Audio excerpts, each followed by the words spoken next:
आज सायंकाळी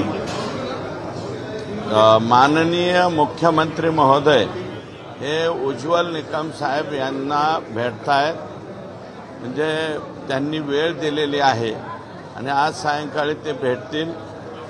कारण उद्याच्याला साहेब दावोसला जाणार आहे.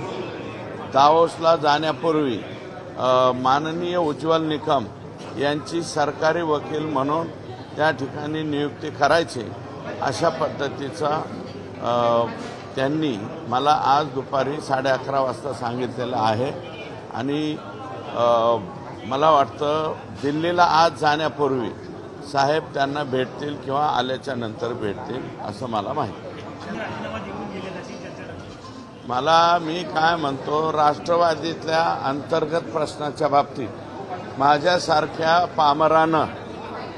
पामराने काय बोलावे. आता न्यायालयीन समिती काल गठीत करण्यात आलेली आहे. माजी न्यायमूर्तींच्या अध्यक्षतेखाली सदस्य.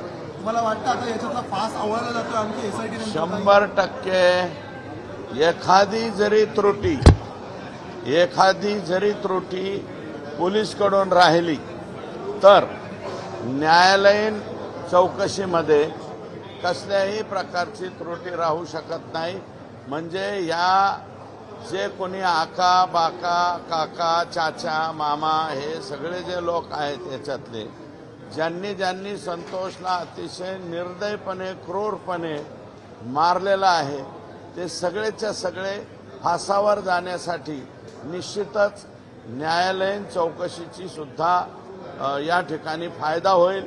आदरणीय न्यायालयानं ही चौकशी लवकरात लवकर पूर्ण करावी अशा प्रकारची विनंती आहे.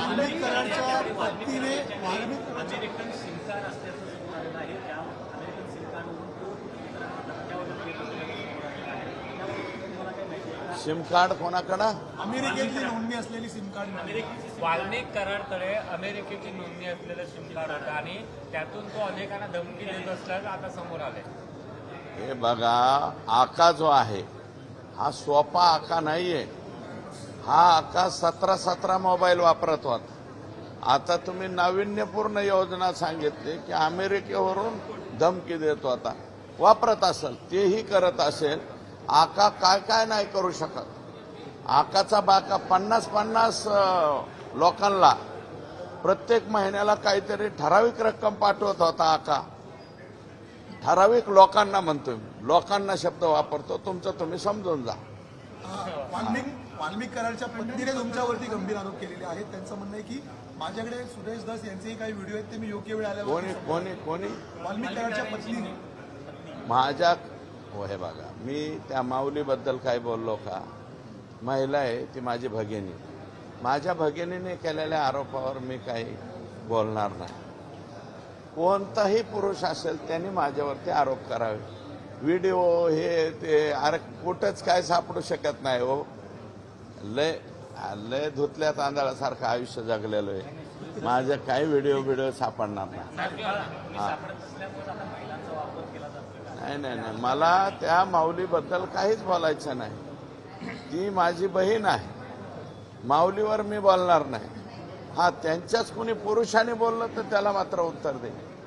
आकाने दिलं तरी हरकत नाही भविष्यामध्ये. पण अशा आरोपींच्या माध्यमातून समाजाची ढाल बनवून समाजाचे अनेक कार्यकर्ते. हे काही नाही, समाजाचे कार्यकर्ते वगैरे नाही.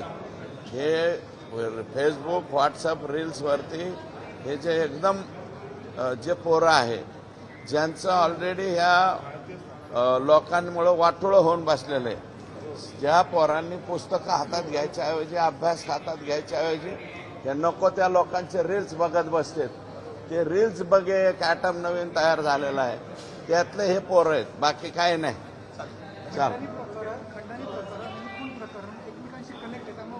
100% खंडणीला आडवा आला म्हणूनच संतोष देशमुख. हे कोण मी नाही सांगत, एसआयटी सांगते.